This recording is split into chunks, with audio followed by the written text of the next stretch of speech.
Kindergarten Module 2, Weather Wonders.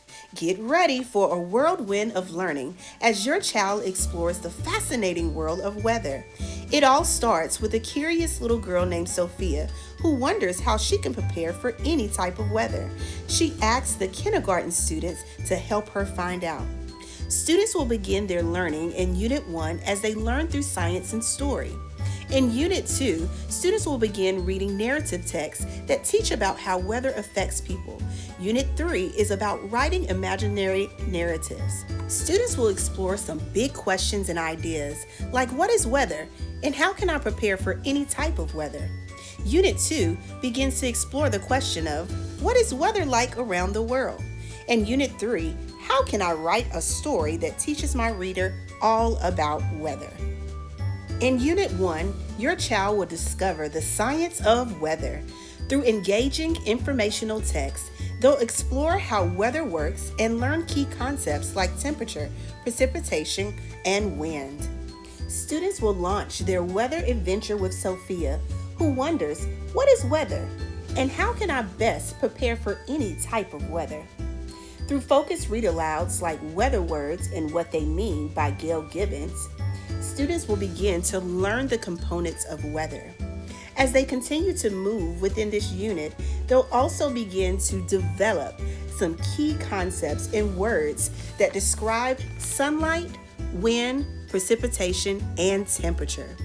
As they come to a close of Unit 1, students will use vocabulary to record the local weather in an interactive journal. In Unit 2, the excitement continues as Sophia and her friend Jack ask the big questions. What is weather like around the world? And how does weather affect people? They will read and explore a range of narrative texts like On the Same Day in March, a tour of the world's weather, Come on Rain, Brave Irene, and Umbrella. Students will discover how weather affects people across different parts of the world. They will use words and illustrations to gather information all about weather. They'll contribute illustrations and sentences to an interactive weather map. Students will also have an opportunity to write entries in individual weather journals. They'll use the vocabulary and concepts from Unit 1 to learn about how weather affects children just like them. And finally, they'll identify story elements within the text. And now, in Unit 3, the magic happens.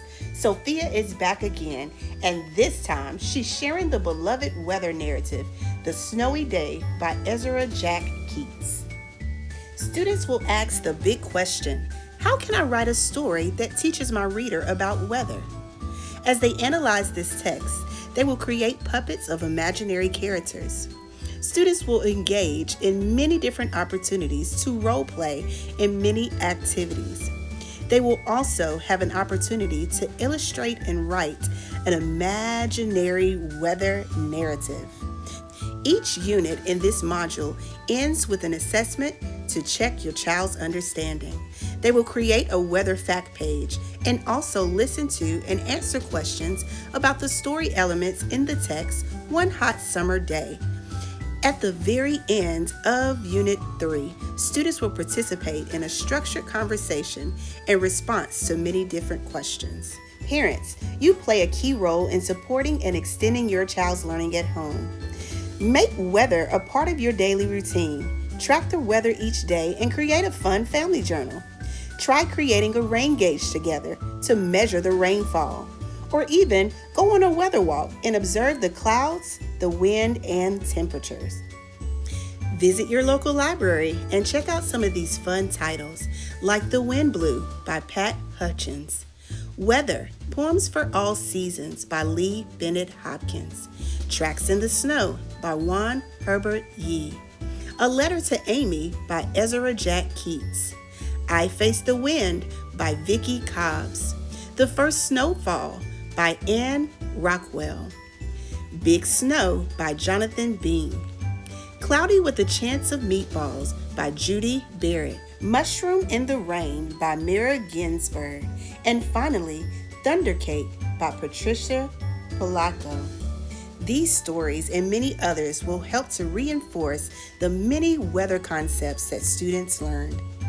By engaging in these activities at home, you can help your child continue their exploration of weather and deepen their learning in fun, creative ways. From observing the sky and telling stories, there's so much you can do together to bring the magic of weather to life each and every day.